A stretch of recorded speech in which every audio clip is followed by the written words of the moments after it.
among all the darshanas.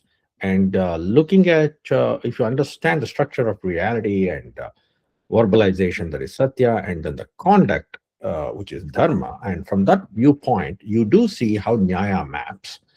And for example, in the grantha called Tarka Sangraha about nyaya, the structure of reality is considering the classification of the padarthas, and the satya is in terms of yathartha jnana, which is prama, and asatya is mapping to aprama or brahma, and dharma, which is action guided by clear understanding of to the methods of logic, or methods of nyaya, which is more than logic, and adharma, and how the action from error not only results from in the fallacious method of reasoning, but actually it leads to adharma if there is an error in the application uh, of our dharma, which is not validated through nyaya.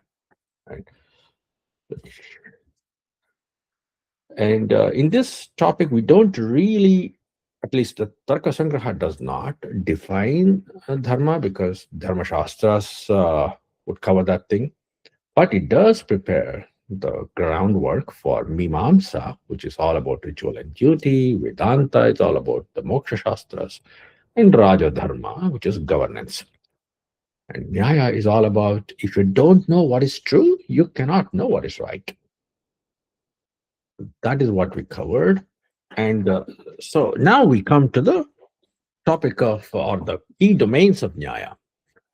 So mainly we cover the Pramana Vichara, or the epistemology. Pramana Vichara is nothing but the sources of knowledge and the discourse on the sources of knowledge, which examines the four valid means of knowing, which is Pratyaksha, Anumana, Upamana, and Shabda. And most importantly, when it comes to application, it is Vadaniti. Vadaniti is about how you're going to apply reasoning to everyday situation in every sphere of life, in every dimension of life. It is a structured debate and designed not for ego or conquest, but to uncover Satya, which is in harmony with Ruta. Right? And also, it is used in all of the bhashyas by all the great acharyas, in every darshana, in every Vedanta darshana, be it Advaita, Advaita, Vishishta Advaita, Dvaita Advaita, Bheda Bheda, and all these different sects based on the Vedanta itself. Everybody uses Nyaya. Everybody uses those pramanas in the Nyaya Valis and all of that, which is aimed at liberation through knowledge. See, we are knowledge seekers. We are considered jignasa, so jignasu, one who seeks knowledge, right? So, athato brahma jignasa. That is how even the Brahma Sutra starts by Vyasa. Badarayana Vyasa Maharshi wrote Brahma Sutra, which is the compilation of all that is to be known of Vedanta about Brahman. So, which is actually the very first line is Athato Brahma Jignasa, which is to which is for the seekers of knowledge. Now is the time to seek knowledge, right? It is not about knowledge is not the enemy, at least in this tradition, where you don't eat the fruit of knowledge and then you incur sin. No, knowledge is the means for liberation. So by dispelling avidya, the ignorance, the soul, at least loosely translated for Atman or the Jivatman, it aligns with the dharma of its true nature. So it's all about removal or the dispelling of avidya. And athato brahma jignasa. So Nyaya supplies the foundation of the sources of knowledge for dharma. So we don't cover a lot of intent, but we do provide some case studies so that you can start applying it. In classical India, we always paired it with Mimamsa for dharma or with Vedanta for moksha. So the most important contribution of Nyaya is it insists on public verifiability. It's not very subjective, like many people think, oh, it's only after 60 years and after retirement and things like that. No, Nyaya was learned when, I mean, as soon as the Upanayana was done, that the Vedas were being learned at that time, the Nyaya was introduced because you can't have a very valid means of understanding the texts of uh, Mimamsa, Veda, Vedanta, and all of that. So it was introduced at the time, and they learned it. They learned Nyaya, Vaisheshika, and all these darshanas when the kids were very young, okay? Because it develops shared standards of reasoning and also provides error correction mechanisms. So it is crucial for dharma in society, and it was taught alongside other subjects. And if truth is a private feeling, dharma will collapse. So if knowledge is subjective, law becomes power. I mean, only if you're the only person who knows the law and nobody else, you start punishing other people and they won't know what the law is. So there's no shared understanding. So you needed a discourse. Nyaya provided that. So Nyaya protects dharma by preventing asatya from masquerading as satya. So that's the goal. So pedagogically, even as a teaching method, it's extremely powerful and provides a lot of clarity. So it's never vague, and it shows that truth is not you know not some kind of a concept that's out there, but it is to be pursued with discipline. And ethics or the conduct of human beings is reality bound. It's not whimsical. It's provided somewhere from the sky and that just falls down, and only one messenger knows what is right for the entire society. You know, being born maybe 2000 years back or 1,000 years back, we do know the limitations of human knowledge. So the method is a lot more important than the person. It explains why speech, law, policy, all of what we call human pursuits need epistemic grounding. So that is the usefulness of Nyaya Darshana. And how do we apply? We, when it comes to our discourses, it's all about dialogues. We converse, we dialogue, we debate, we argue, and all of that in the real world. So they studied the whole human discourse and mainly classified into Vada, Jalpa, and Vitanda. And with the goal of, if you want to seek the truth, Vada is the best method. If you want to seek victory, well, victory is the only goal and not the truth itself. It's called Jalpa. And if you are aiming to defeat your opponent, Vitanda is what people use, and that is also valid. Vada, you see that in green because it aligns with Rita and Satya and Dharma. Jalpa, well, man, it's more in line with the you know ego. You need a victory, or at least not your side. You have to win this argument. So, what are the methods and tricks and fallacies that you can use in order to debate and defeat the opponent? Right, and with Thanda, you don't. You have very short time, about a minute or so, but then you have to attack the opponent, critique and deny, and then make them lose. You would see that on TV debates, right? But in order to start applying, let's watch a couple of videos. Uh, okay, Ashwin Mode. So can you please click the second link? Okay.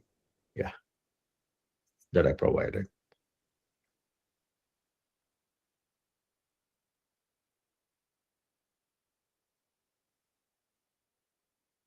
You'll have to share, right? Yes. Yeah.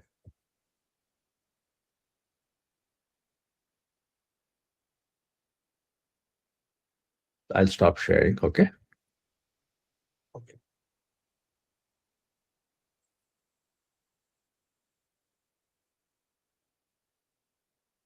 Click the second link first.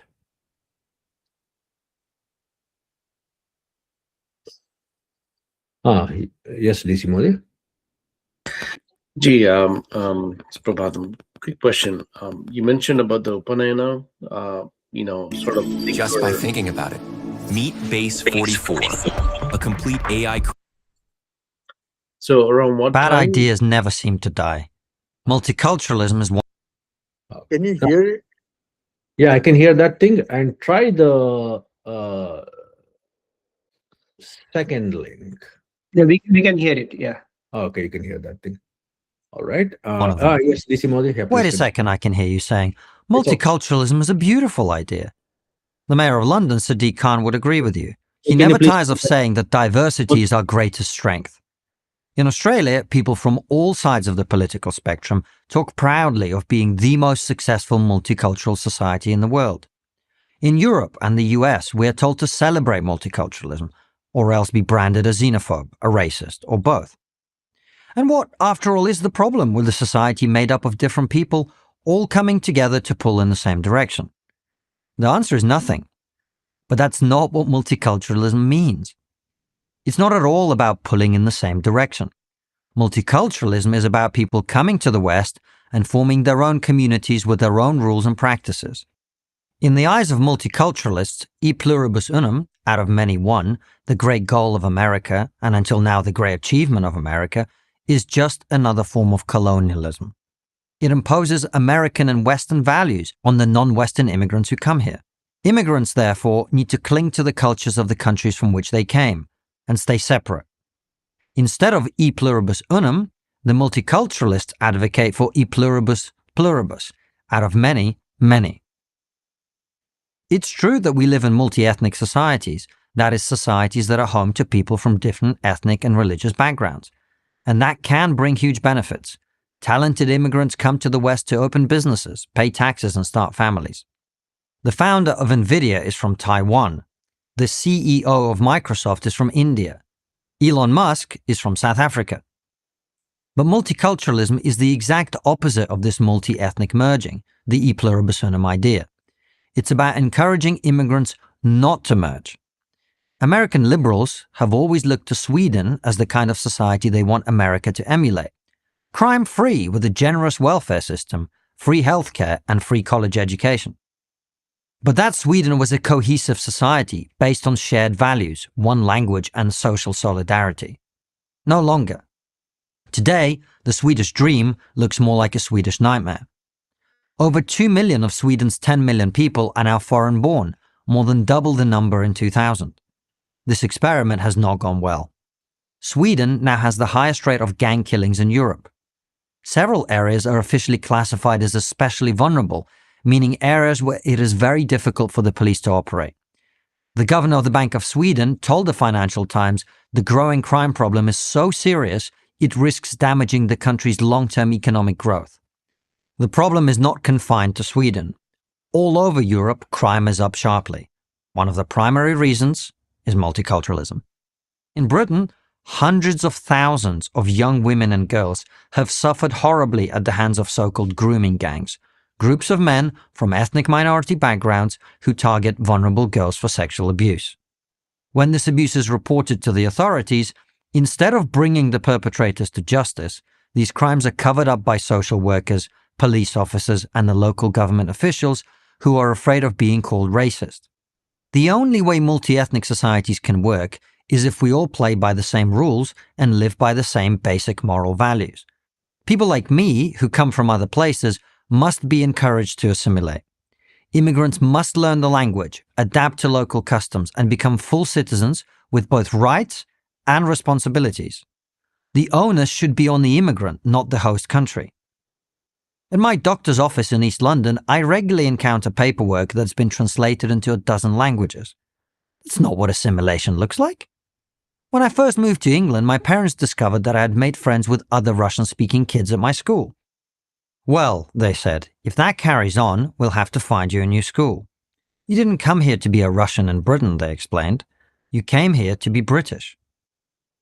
Does what I'm saying sound controversial? If it does, you might be surprised to hear that the former German Chancellor Angela Merkel admitted this truth back in 2010 when she said, multiculturalism has utterly failed. A year later, former British Prime Minister David Cameron said the same thing. So did former French President Nicolas Sarkozy and former Spanish President José María Aznar. Multiculturalism has failed in Europe not because we did it badly, but because it's a bad idea. It will fail in the US for the same reason. We either stand as one nation, united by a common purpose and common values, or we fall as competing tribes. Diversity is not our greatest strength. Unity is. I'm Konstantin Kisin, co-host of the Trigonometry podcast for Prager University. Thank you for watching this video.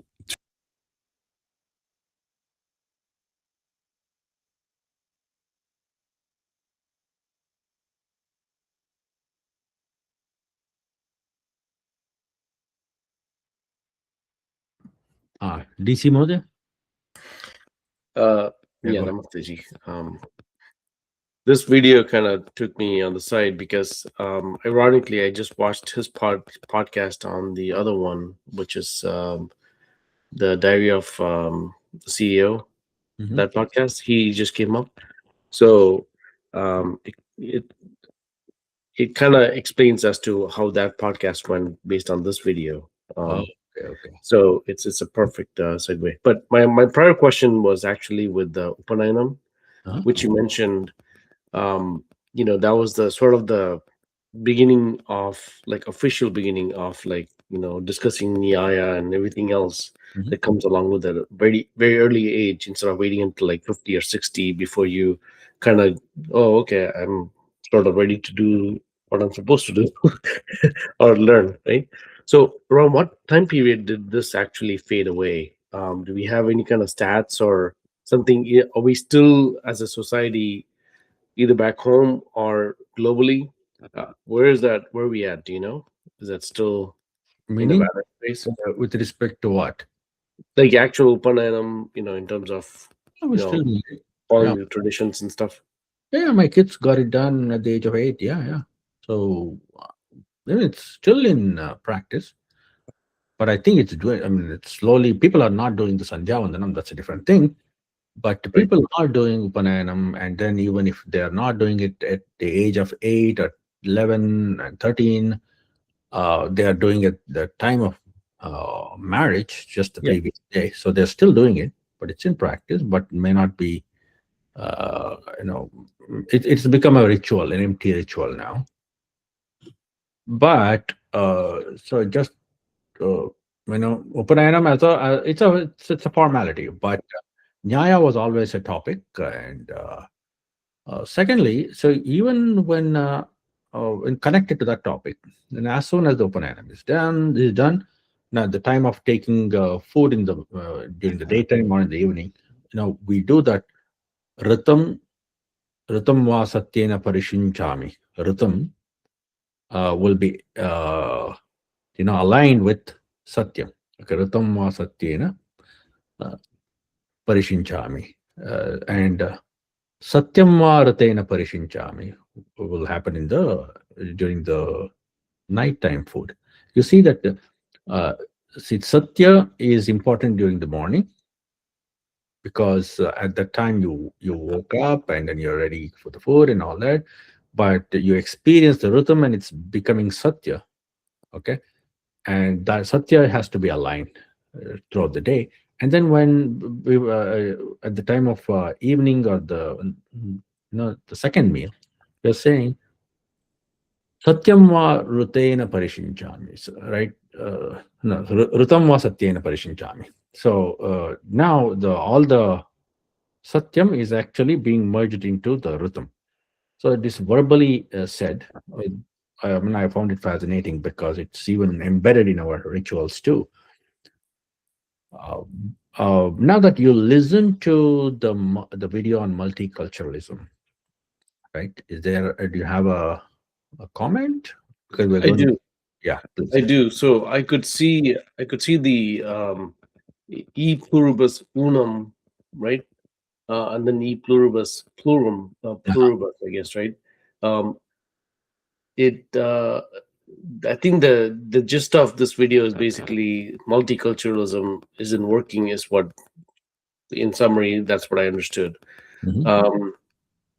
And he brought up a very good example of, being Russian, moving to London, and then being in his own like pocket, was not welcomed by his own parents, Mhm. which is a debate that's happening these days here in the US.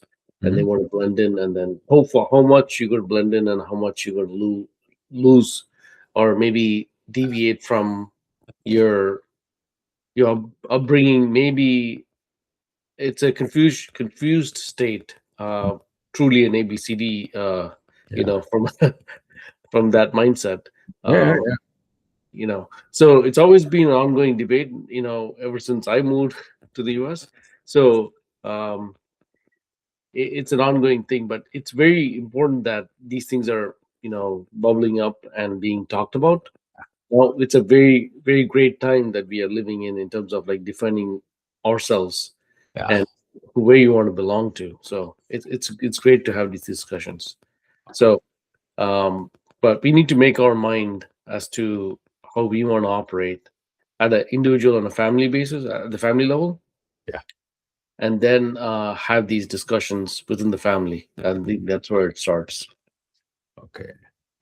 Ananta Padmanabhanji, do you have a comment? Oh, so I'm Yeah, just going. yeah, Right? You have 30 seconds.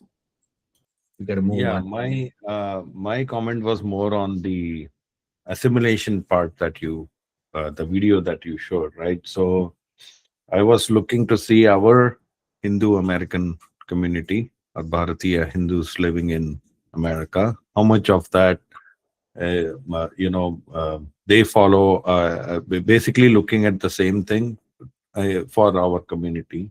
Mm. And I was looking at it's not always like a very easy answer. Like if you look at how Irish were immigrants once upon a time when America was still in its early stages, right? Like around 100 years ago, Irish people, Italian people, and they My question is, assimilated. And do you agree with his discourse or not? I'm more interested in your. I kind of agree, but at the same time, I feel there is something that the other culture also has to. It's not like I said, like Irish did not give up St. Patrick's Day Yeah. uh, What's the key when word? they came to US. I feel, sorry to interject, but I Yeah. feel, I put it in my chat window. Okay, okay. Let me I read it. feel Uh, the video kind of picks up some specific cases and applies it more broadly. There is a flaw in the logic because he's saying, okay. oh, hey, there is a theft here, therefore all immigrants must be thieves, right? Mhm. He's making a generality Okay. without getting to the nuances or without really properly saying it, right? It's like, Good hey, point. Fine. Yeah. I mean, I Yeah. felt that was the flaw in the logic of Yeah. So the video. wonderfully followed. And then I think you have observed the structure of the discourse. Yeah. And it is very self-contained and actually wonderfully presented. I mean, if you're, it's a pure Jalpa kind of thing. Okay. Yeah. It's done. It's very smooth and done very Yeah. easy to observe, This easy is to. what I find about. Yeah. There are many people like that.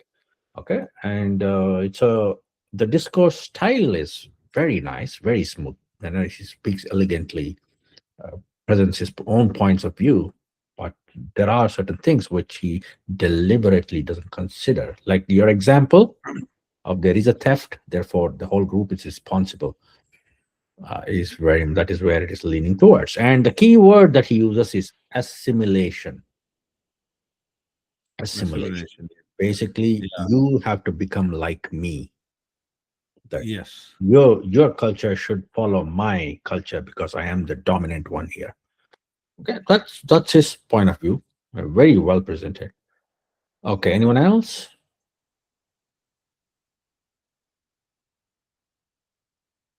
Okay, all right. Uh, Mahodaya, Ashwinji, can you please click on the second one by Shashi Tharoor? Yeah. I just Gee, need, one more. hold on, and we'll watch the second one. We've got Sure. a lot of things to discuss. Yeah. Can you please click on the second link that I sent? Yes. Yeah. Oh, it's the same link? I guess so. Yeah, it's the same link. Hold on. I'll send the right one.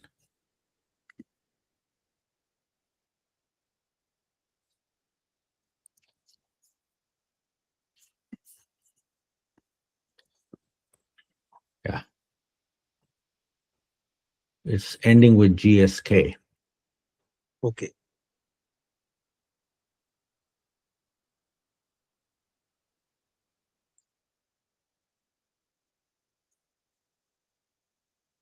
You'll have to share the window. Okay.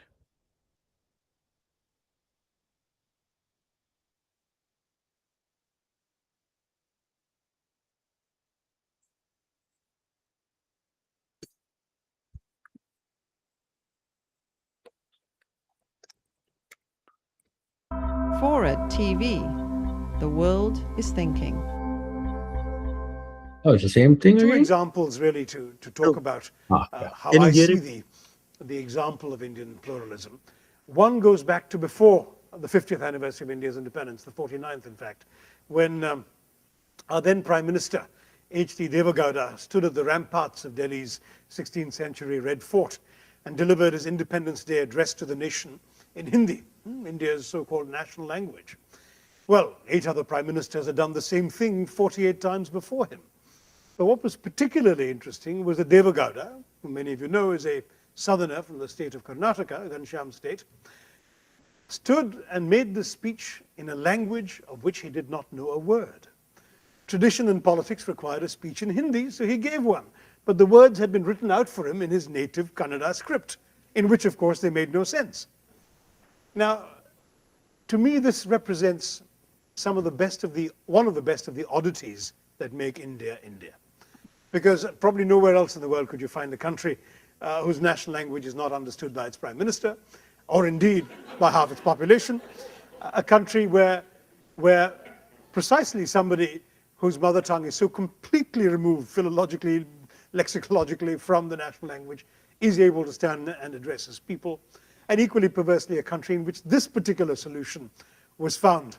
Because I remembered from the 1980s, the great Kerala singer K.J. Yesudas, who came frequently to #1 in the Bollywood filmy music charts by singing songs in Hindi.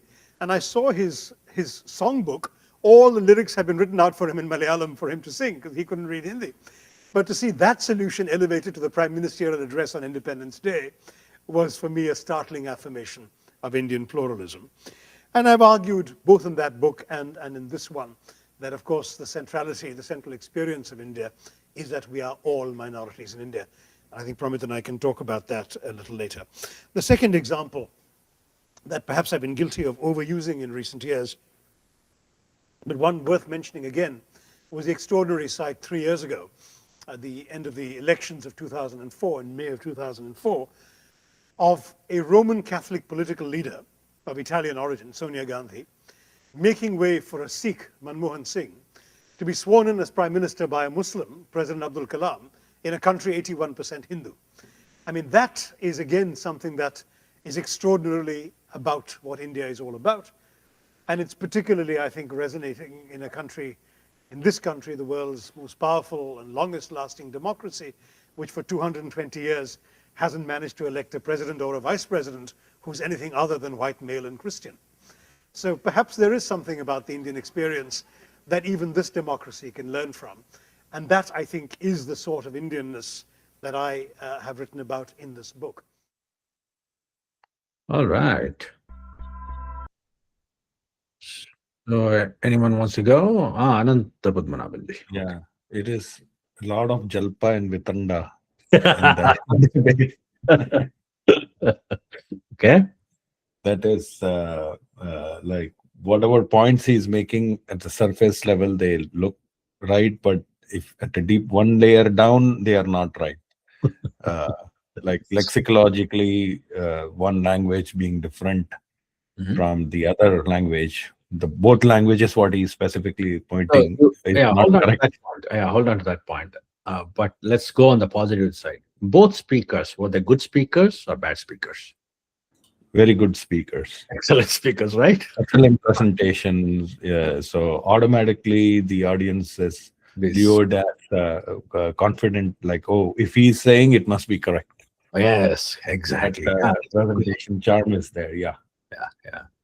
So, I mean, what kind of tools you must be, you should use in order to find the flaw? How do you know? Right? You need to be on. You need to know your facts also Is that on good? that topic, that the debate topic. Whatever topics they are conducting this Jalpa Vitanda, the person who's analyzing also needs to have some understanding of those same topics. See, In Nyaya this case, is not talking about the content at all. They're okay. talking about the structure, the process of analysis itself. And just by knowing the process of analysis and naming the structural faults, one can find whether it's going in the right direction or not. Isn't that the beauty? See, that is not possible with the Western logic systems, which actually considers the validity of the argument, but not whether it aligns with rhythm, satya, and dharma. You see, it does not. But before you go on to another point, anyone else?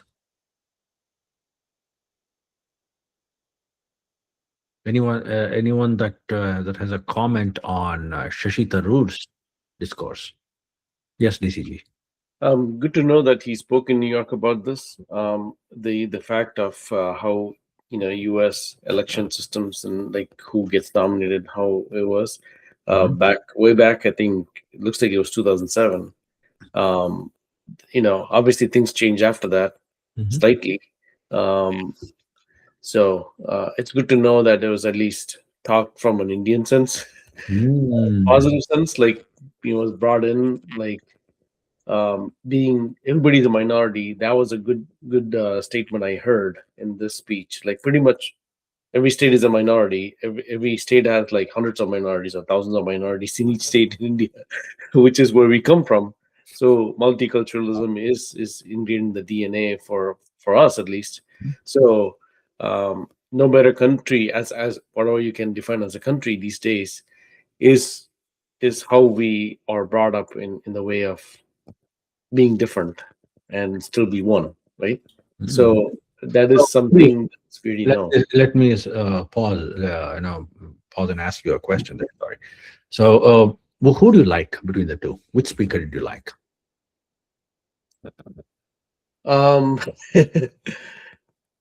I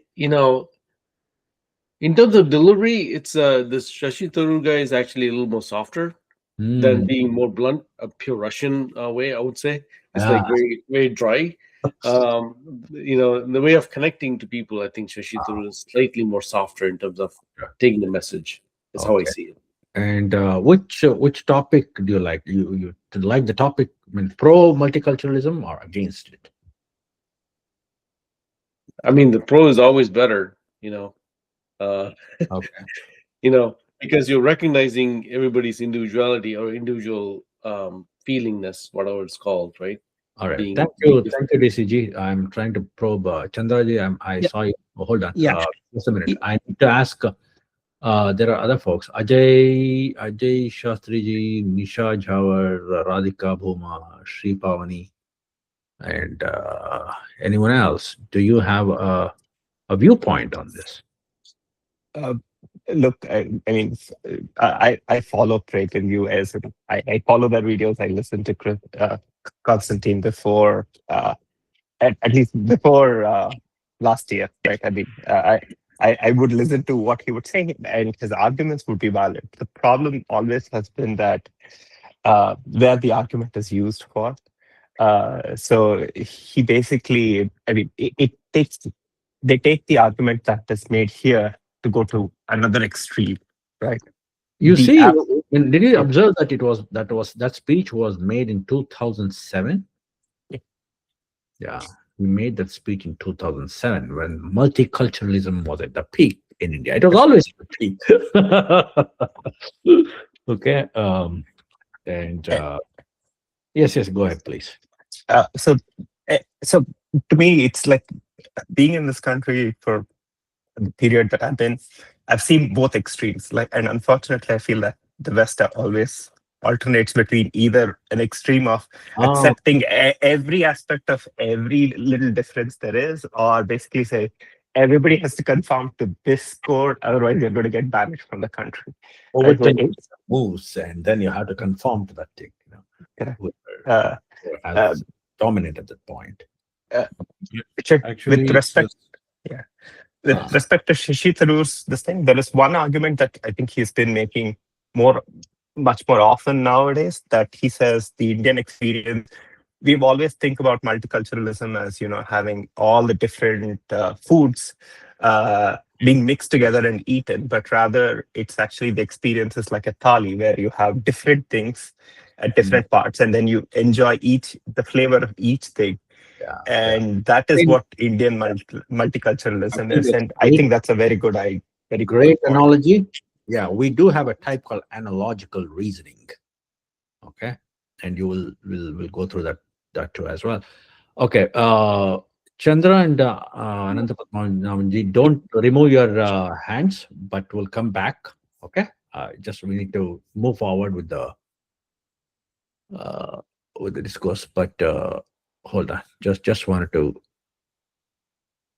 Now that you have seen it, so let's study a little bit of what Nyaya says. Okay. Yeah.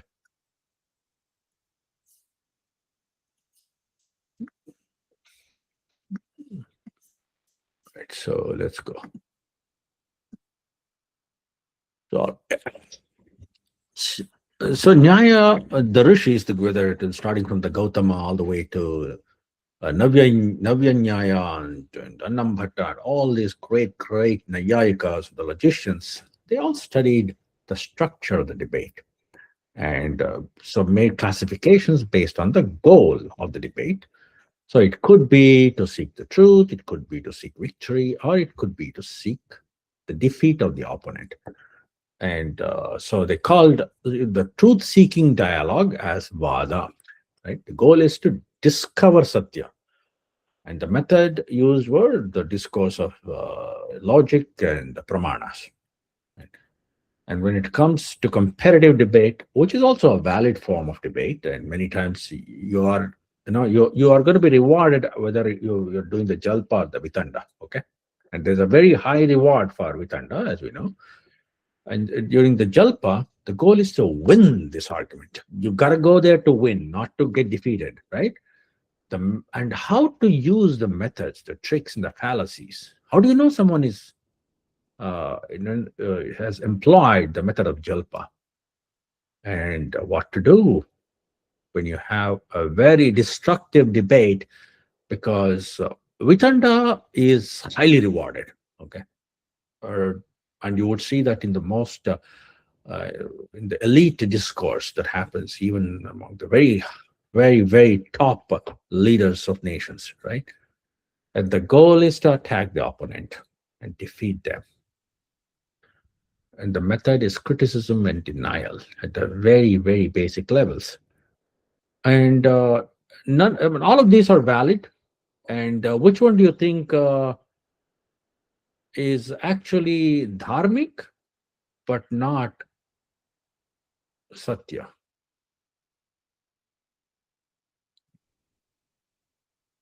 Okay. Hold on just a minute. Let's move on to the different. All right. And when it comes to Vada, we have the Nyaya Sutra, which actually defines each of these types. Okay. It has to, Vada means it has to be cooperative and uses very valid reasoning method, and that is to seek the truth. When it comes to Jalpa, we have the Nyaya Sutra. that defines this is an argument to win, but you can use fallacies here. Fallacies are not valid. It could be, I mean, for a vada, it can be an error, but not for the jalpa. Okay, because winning is the goal here, and it can also be, using specious logic, right? So that is false reputation, and and then also the vitanda. All of this has Nyaya Sutras defining it. And you do see, when it comes to Vada, we also have something called as Tarkavada. When it comes to Jalpa, you would see that in elections, and Jati is another type where specious logic or weak objections also can be made. They all do that thing. And also, there is a type of reasoning called Nigrahasthanavada, meaning you have to find the logical fallacies in the opponent. Hey, you're contradicting yourself. I don't have to say anything, by simply pointing out you self-contradicting. You're self-contradicting, and your statement is self-detonating.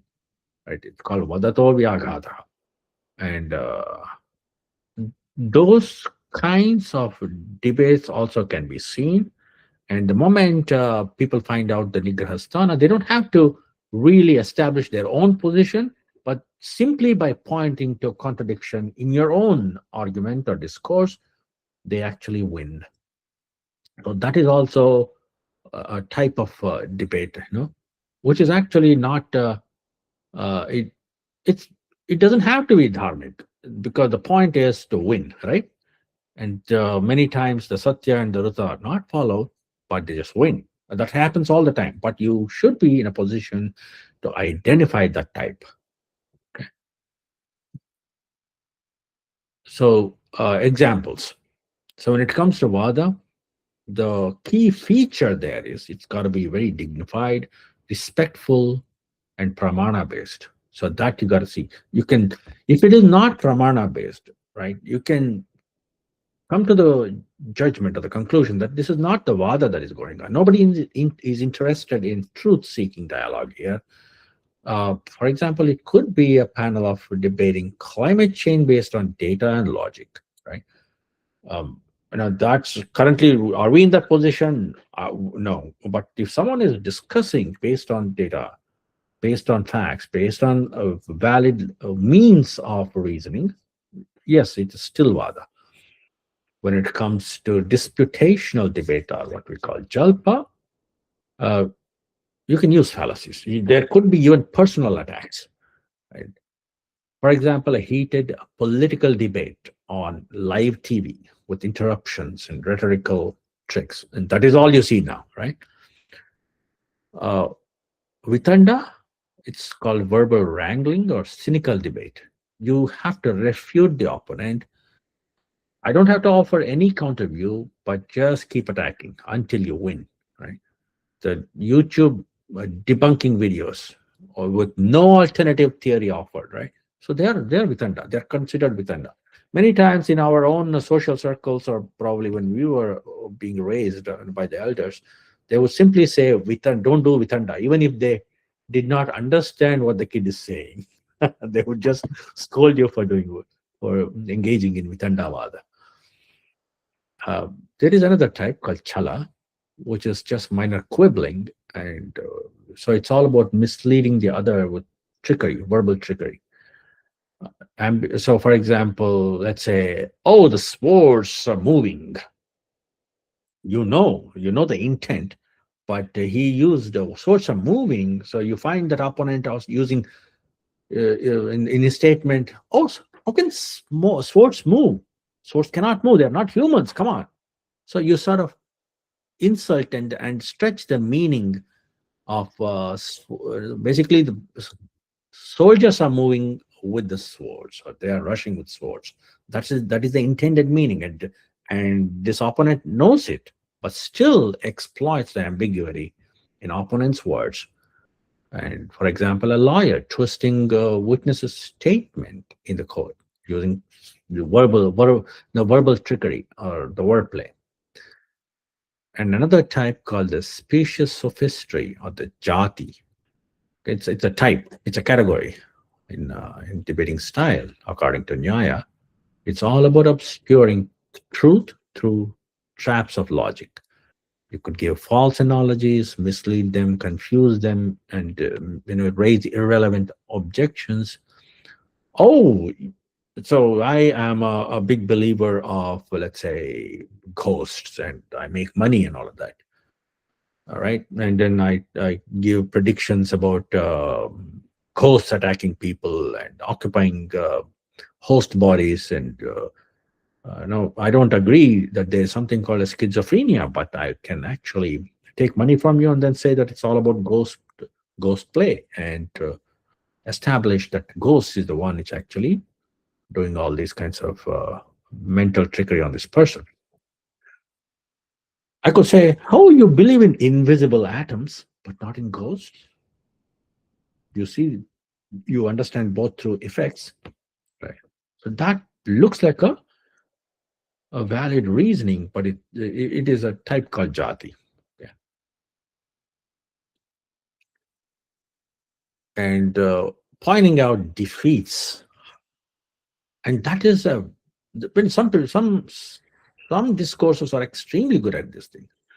You just have to keep highlighting the opponent's debating flaws. So know these stats, and you can use them against those two debaters or speakers that we saw. It focuses on technical errors in reasoning. You contradicted yourself, so your argument is invalid.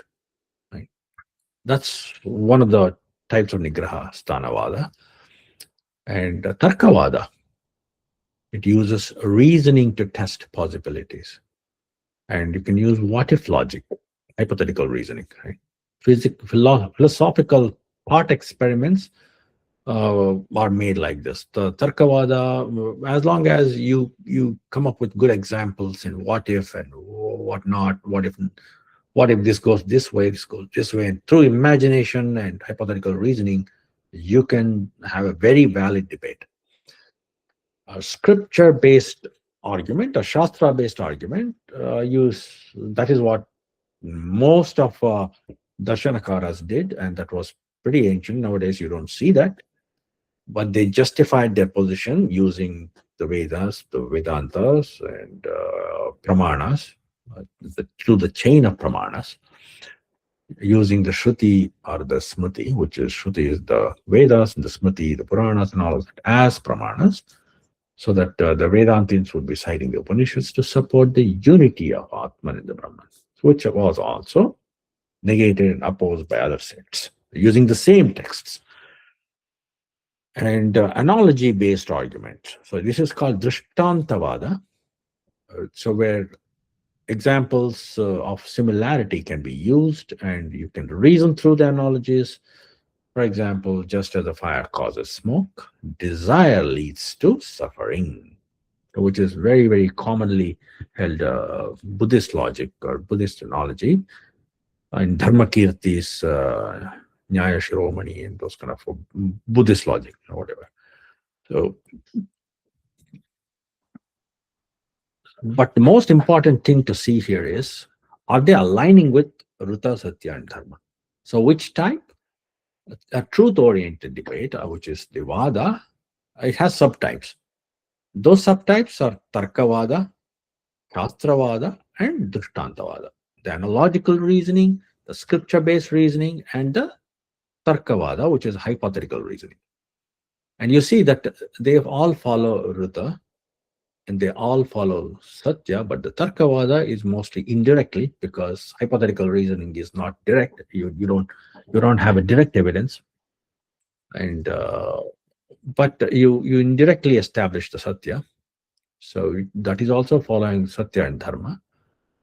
When it comes to Shastravada, yes, because the Upanishads are definitely following the Rita, and then as long as you haven't established that the okay, Upanishads are not following rhythm, it's a different topic. But among those Vedantins, they all adhere to the fact that Vedanta followed the rhythm, and it is what is said is Satya. Therefore, our debates also will be based on this thing. So they meet the requirements of Rita, Satya, and Dharma, and it's all rational interpretation, right?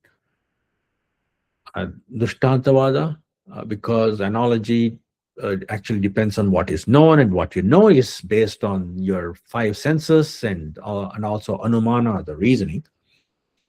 So therefore, since it depends on direct perception and also reasoning, so it is also following Rita, Satya, and Dharma, where the use of analogies are powerful, and you would see that throughout the Shastras and throughout the traditions. Right? It's a reasoned discourse. So where is the issue? So they rated the Vada to be at the highest pedestal, where when it comes to Jalpa, or the comparative debate, so there are subtypes, which is Chala, Jati, and Nigraha Vada. This is how you can group them. Whereas the Uruta is that followed in Jalpa, partial, meaning yes, there is some, it can follow social order, but not the order of reality, right? And Satya, no, may not be, because the moment you give up on the Rutam, then there is no Satya, and the Dharma is weak. So it has to be victory oriented. It may use unfair methods. Therefore, they may not be following it. Chala, absolutely not, because it misinterprets words to confuse. It's deliberately, that it's unritam. So Chala is unritam. So it is not following Rita or Satya or Dharma. And when it comes to Jati, no, because it's all about refutation through false logic. And Nigrahasthanavada, which is actually valid, and valid meaning everything is valid here, but what was ranked highest. Nigrahasthanavada is considered a very high-ranking type of debate, even though it belongs to the category of Jalpa, because it can follow rhythm sometimes, it can follow Satya sometimes, and Dharma, yes.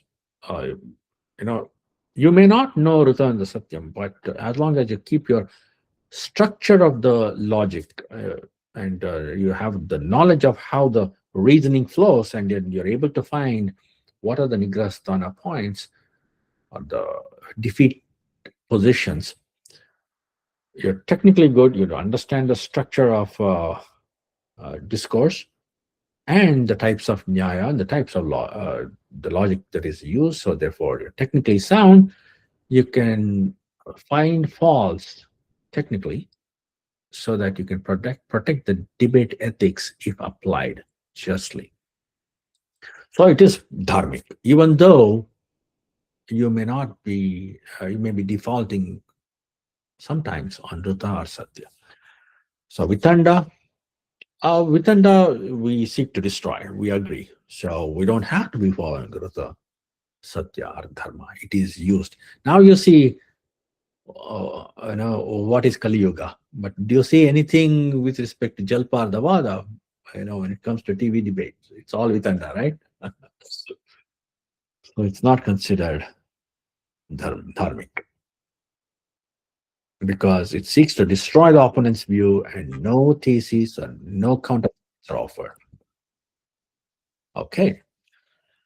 Core differences in the worldview. As a Nyaya tradition, as you can see, it is rooted in Rita, Dharma, and Satya. But Greek or the Western traditions, they had very excellent methods of inferencing, in the Aristotelian or the follow-up logic systems. It's rooted in reason, truth, and persuasion. Not in Rita, Dharma, and Satya, but reason, truth, and persuasion. And for in the Nyaya tradition, it's an ethical discipline. It's a moral discipline. in the Western view, debate is often seen as a rhetorical skill. Okay. The goal is the liberation. Why? Because if you follow the Rita, Satya, and the Dharma, that's the next one. As long as you're dharmic, it's like you have dharmartha kama moksha. You in that fourfold view, you follow the kama, the artha, and the dharma, and the fourth piece, which is moksha, is obtained by default because you made 3 cuts in the wooden log, but you got the fourth piece, without much effort. So this is the. But when it comes to Western logic, it's knowledge or political conviction. That's it. You justified your conviction, and your structure of the logic is right. That's fine. So Shabda is valid in Nyaya, which is the Vedic testimony or the expert testimony. But here in the worldview, especially in the modern view of the logic systems, it rejects the authority-based arguments. So it's got to be completely method-oriented. And we do emphasize fallacies of the doshas as ethical violations, not just logical errors, as in the Western systems. Okay. So when it comes to nigrahasthanas, or the defeat positions, Nyaya holds that personal attacks, called the upalamba, is easy to find. And the moment somebody uses that, he is in the defeating position because he's not attacking the idea, but the person. The second one is it's easier to find, slightly more difficult than personal attack, which is self-contradiction, called atma dosha. And slightly more difficult is to find the faults in reasoning. It's called hetu dosha. And even more difficult is the faulty reasoning, which is of a subtler nature, because the facts are not known to this person. And if the facts are not known, it's called the jnana dosha, or the knowledge error. That is even more difficult because you got to know not just the facts, but also the knowledge of the positions held. And there is another very difficult one to find, which is called the pratigna dosha, or the unstable thesis. Right? And so this is how they're classified. And you see the pyramid. The one at the top of the pyramid is easier to find. The one at the bottom of the pyramid is pretty difficult to find, unless you know you have enough facts and knowledge. Okay. So now let's go back to what we were discussing, and I know two of you had raised your points, and that was Chandraji and Padmanabhanji, or Ananta. Yeah. Yeah. Yeah. Please. So what I mean, this is very, very good. All the categorization and the classifications, right? What I find, at least my opinion, is a lot of Jala and within the Jalpa categories, what I see, because most of the debates on television, or even the opinion pieces, they cherry pick evidence and exaggerate a little bit to drive an agenda, right? It is not really seeking the correct truth, but it's like a preset agenda. Confirmation. Program the population, and depending on which side of the political spectrum it is. For example, one side might project crime and say that, hey, crime is increasing, as opposed to what the baseline may be, some wrong thing. I may be comparing a small city crime rate to a big city crime rate, and just say, hey, it is increasing by 4 times, by just cherry picking to program the mind, and a lot of use of chala what I see in many of the, it's in the both sides of the political spectrum, at least in the US side. Just a good, but it's a very good categorization Yeah, how but look the at the, Nyaya Shastra did it. Yeah. we haven't seen that level of, you know, analyzing the structure of the debate and categorizing the types of fallacies, types of debates, and even aligning it with whether it follows the Ruta Satya Dharma. Where have you seen this kind of thing? You know, it's, do people even know that such a system called Nyaya existed and originated in India? This is used consistently in everything they did, right? Yeah. That to me is astounding. Yeah, unbelievable. It's connecting to rhythm, satya, and dharma, not just structural logic. Right? That's beautiful, actually. Yes, Mahodaya? Ananta Padmanabhan. Yeah, Mahodaya, I was making some notes and observation.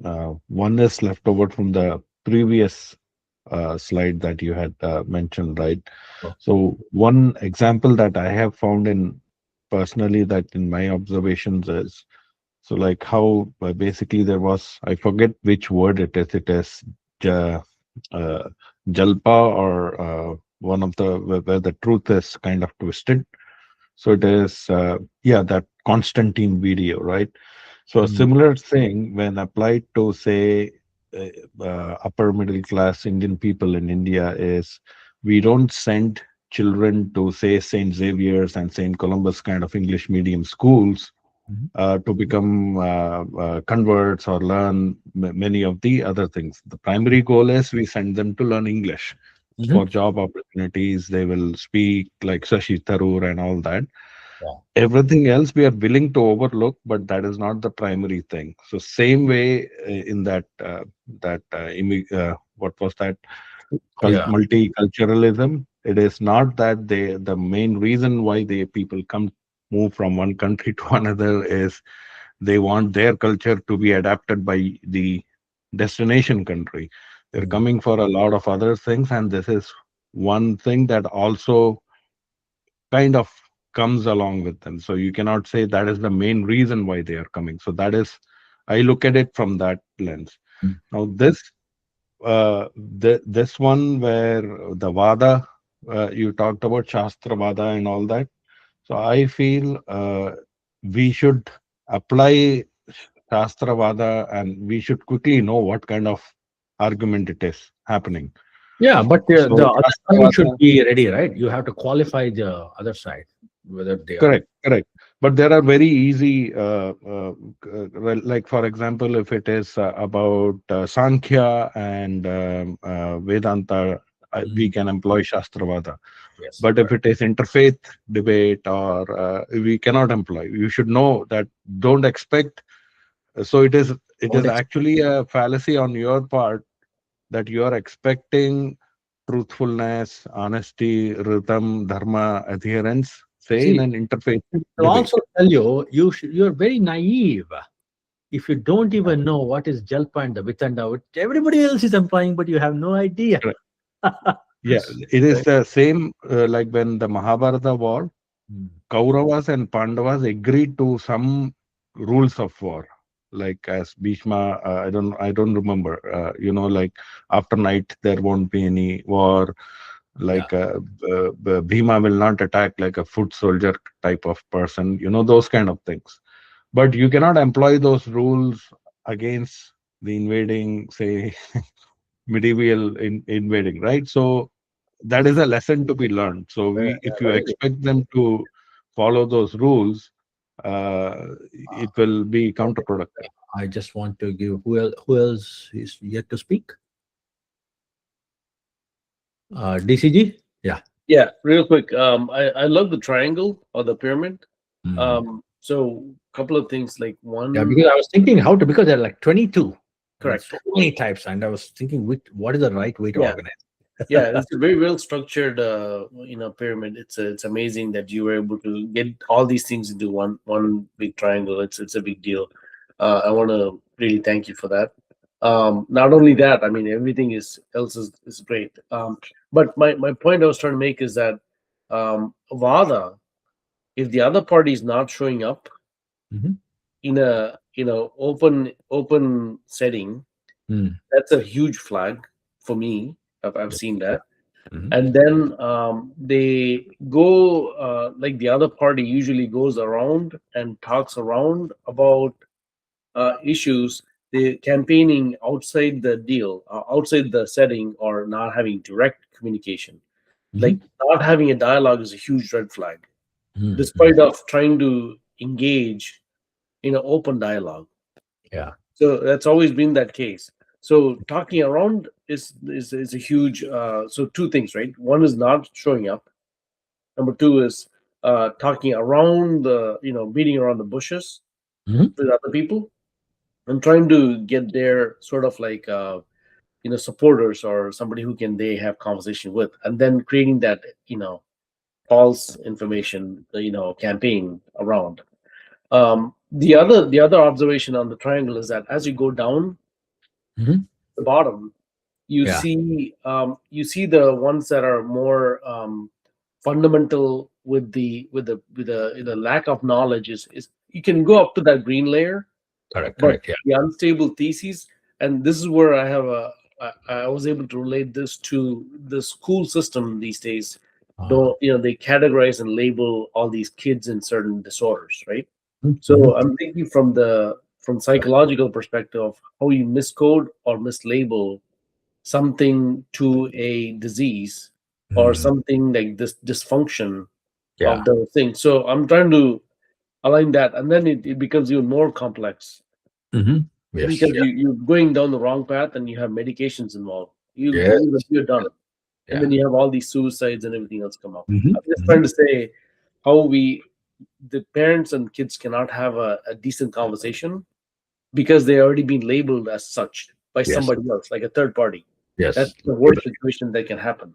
Because they are seeing it from the lesson point of view, and whether this kid is able to do that thing, and without it's all trying to fit into their own categories, whereas Yeah. human development is very, it's because everybody's prakriti is different, and their Right. development is going to be different, and that is not seen, because we have to see both mind and body, but not just whether the mind is ready for this grade. Okay. Dhanyawad. So, yeah. And anyone else? Oh, what I haven't seen. Sojanya ji, do you have any? You haven't. I didn't see you raising hand or anything. Do you have anything to say before we move on? Okay. Sri Pavani ji. All right. Okay. So let's go to.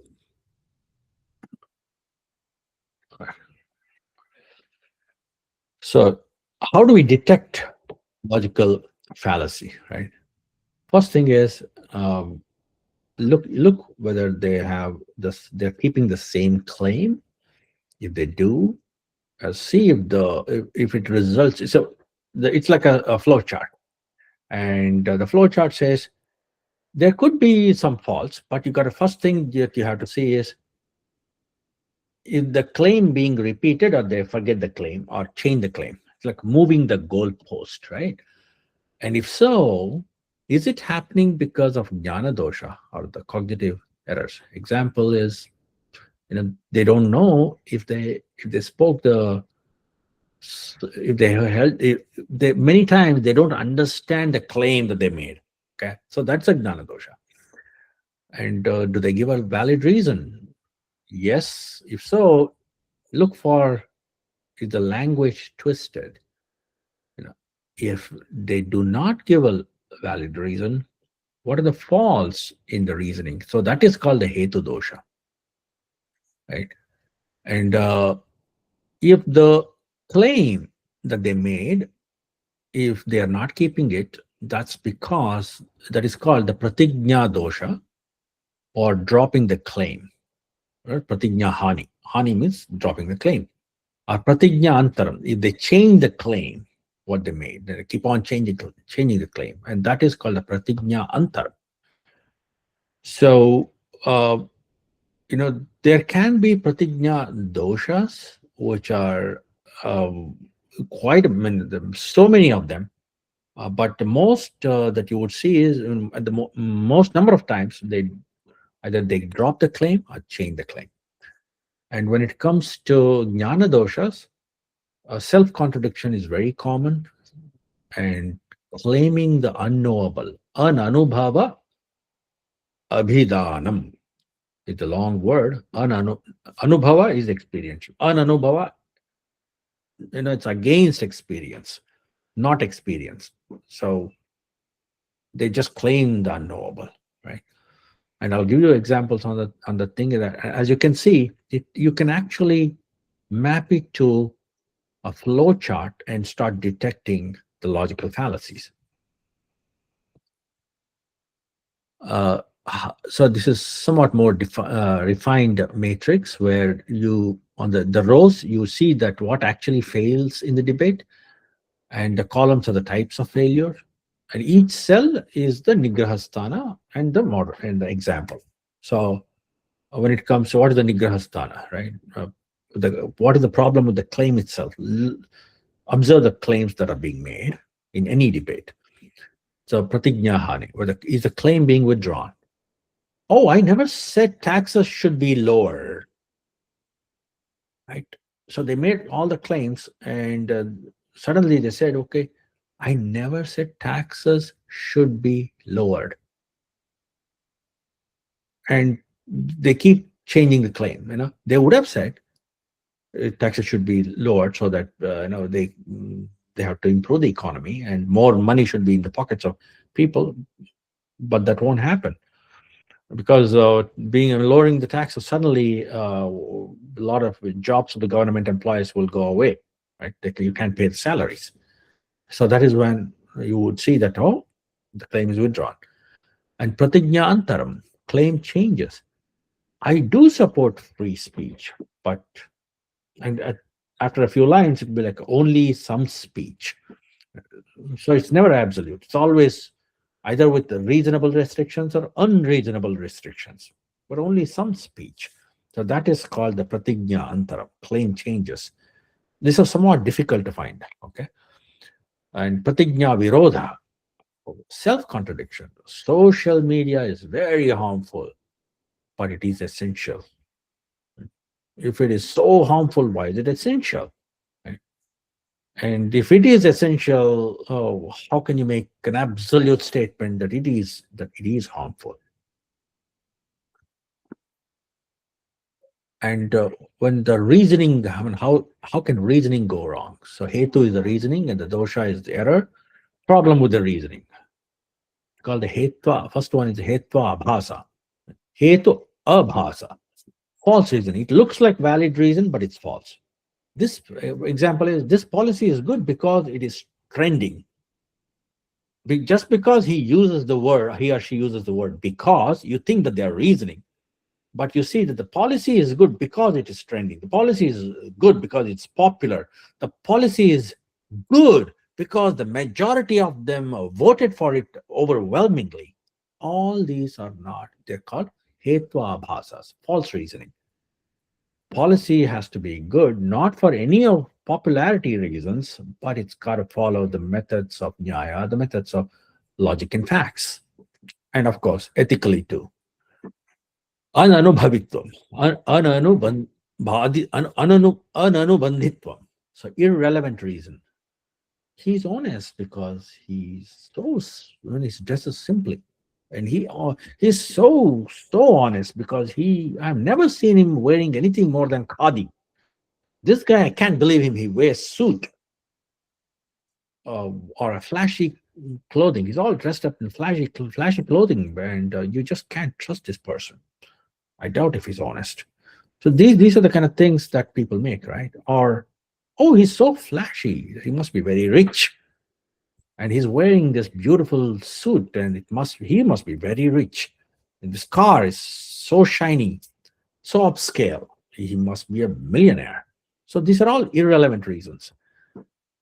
Apraptihi, then there's no meaning, there's no logical link. Crime fell because a slogan was launched. Because of our marketing, our slogans, and all that, people have corrected themselves. We were going to go after and then find all the criminals and then put them behind bars. So therefore, the crime fell. Right. So this is just because of some slogans or anything. Somehow the lives of thieves have improved or what? Prapti viroda. Prapti is like, prapti is that which you got. For example, freedom increased. So that is a prapti. But you negate it. Freedom increased because speech is restricted. So this contradicts a claim. Freedom doesn't increase because speech is restricted. Right? So that is prapti viroda. See how difficult this is the kind of to find errors in this logic. But Nyaya gives you those examples. Na anumanam, no support given, no evidence given, no support given. So this election was so unfair, I can't accept it. Right? If you say it with a lot of conviction and emotion, people believe you. Right? That is called na anumanam. How can the jnana dosha result in? So a problem with facts, evidence, and understanding. So samshaya, it's the unnecessary doubt.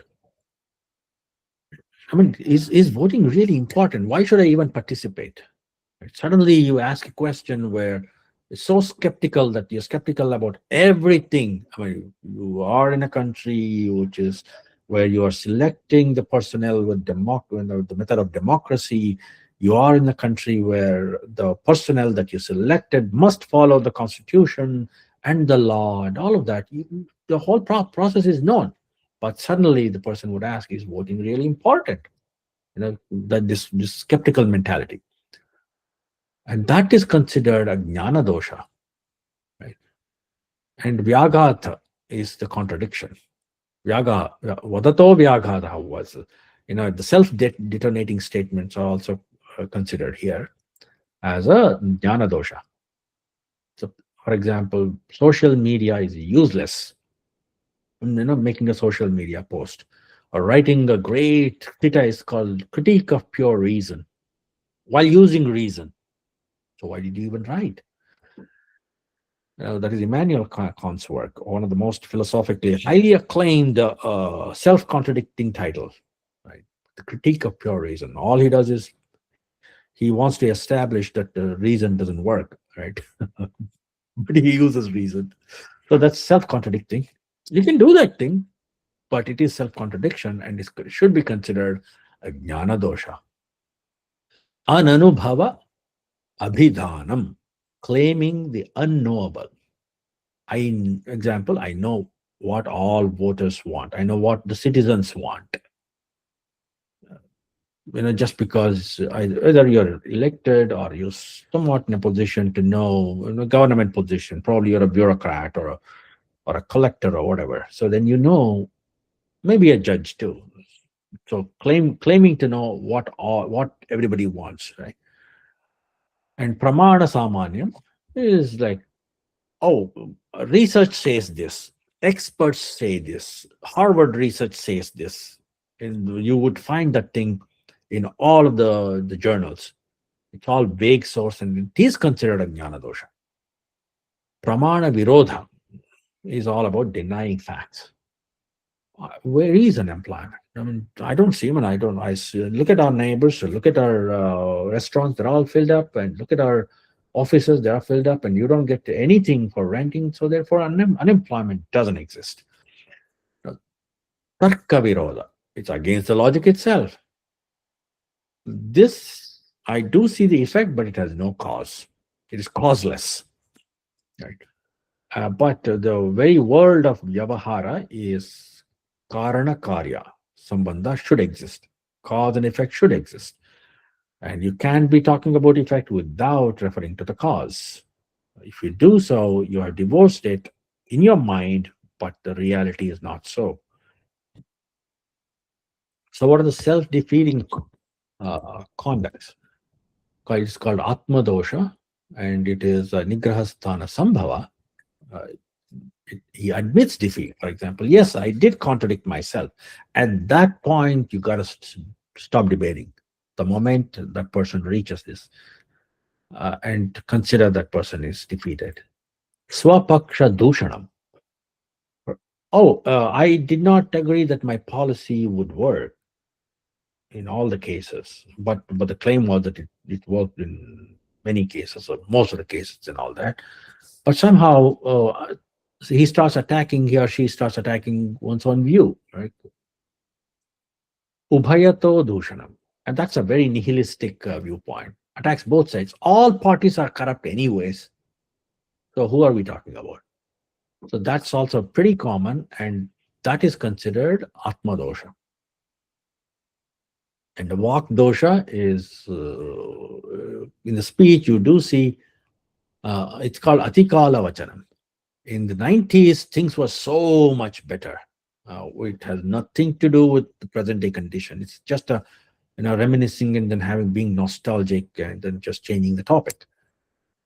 A mangaladi prayoga. It's called the ritual talk. Let's all pray before discussing this data. Let's prove. We are going to prove that soul is not eternal. But let's pray before that thing. Somehow that's going to change.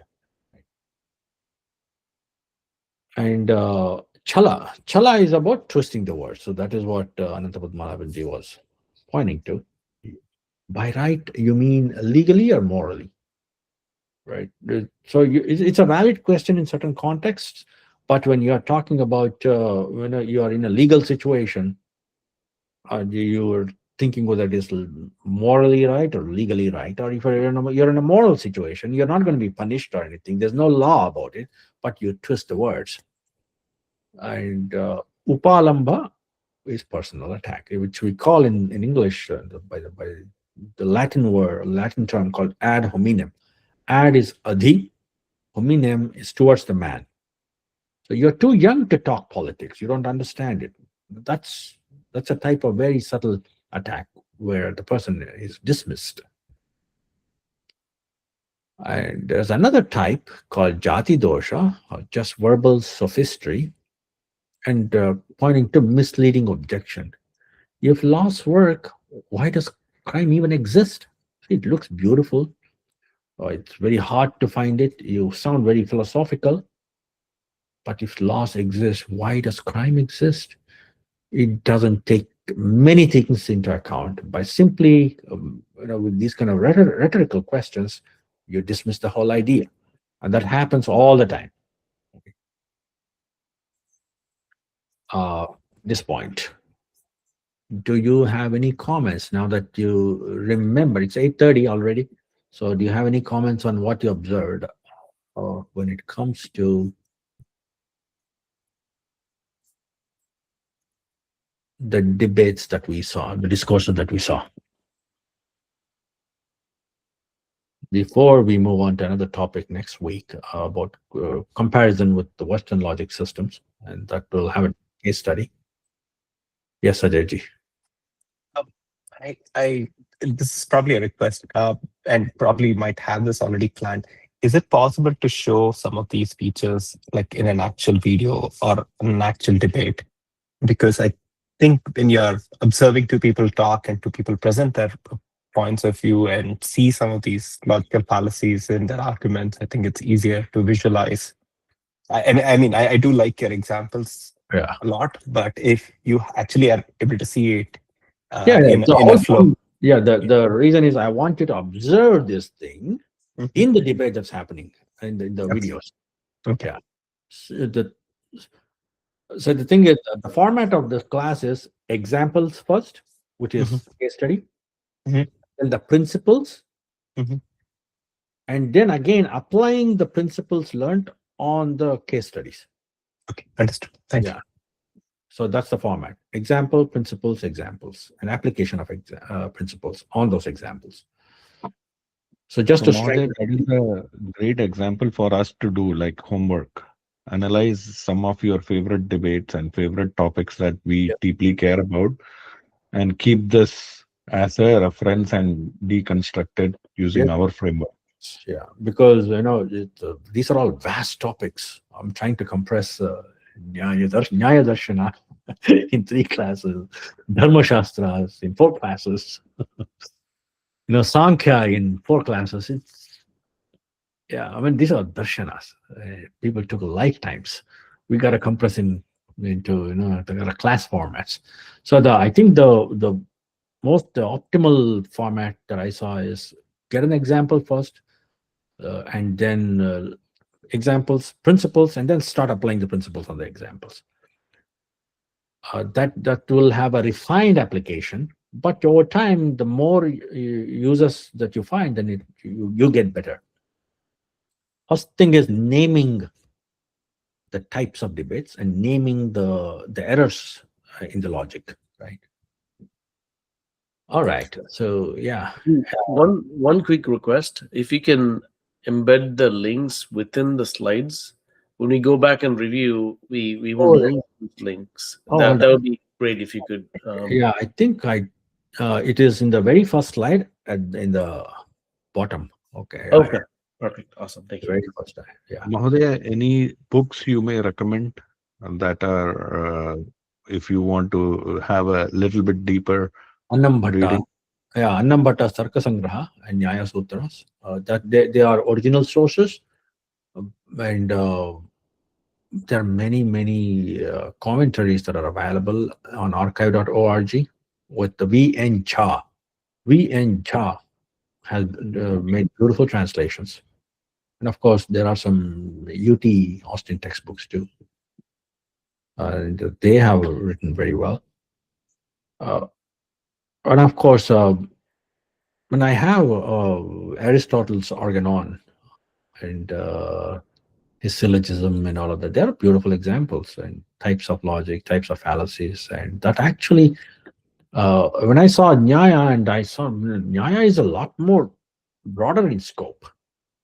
Right? Broader in scope, and it aligns with Rita Satya Dharma much better than even Aristotle's logic, because he doesn't refer to order of reality. He doesn't refer to Satya or anything like that, even though implicitly he believes that it's quite possible to reach the truth with his system of logic. And so they're all sisterly cultures, but I think Nyaya is a lot more elegant and they consider it's a mean, the point why Nyaya is broader in scope and relatable to humans is because it validates the reasoning among humans and not just made formal. So where is the Western system better? I think it's better in symbolic logic and precision logic, right?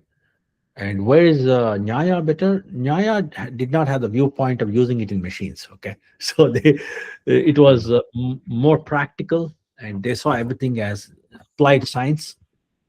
So when they come up with Nyaya, Nyaya has to be a liberator. It has to take you to moksha, and you can't reach moksha if you're not following Satya and the Dharma, right?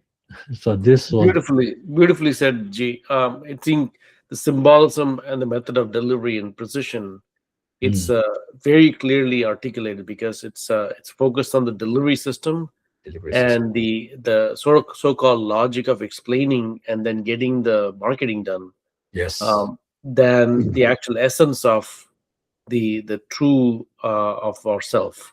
Yes. I think that makes so much sense in the way you just put it, because that's the way we are operating in these days. Is our lives are basically in the way of delivering things. Yes, pure delivery, and it doesn't reflect on the personality. It doesn't. Nyaya is an ethical system, not just a logical method. It's an epistemology, right? It studies the sources of knowledge, the pramanas. It studies Ruta, Satya, Dharma, and it's an ethical discipline.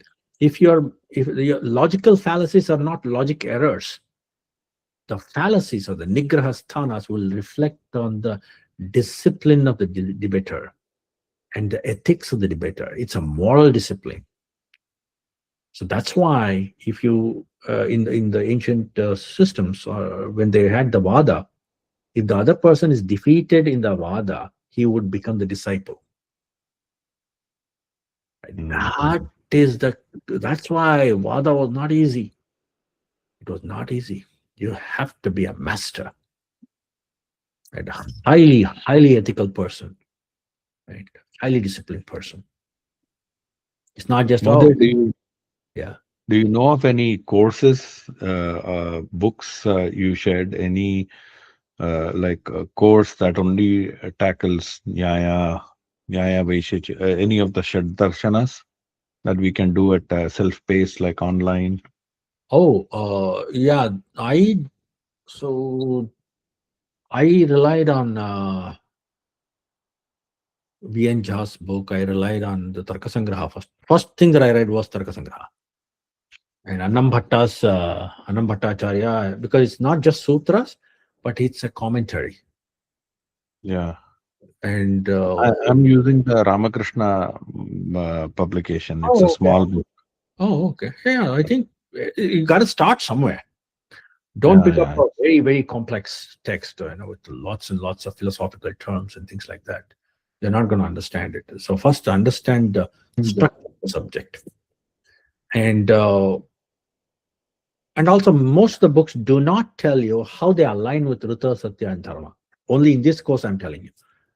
Because I think that mapping is required. If you don't use the Rita, Satya, and Dharma, you don't know how Nyaya is valid.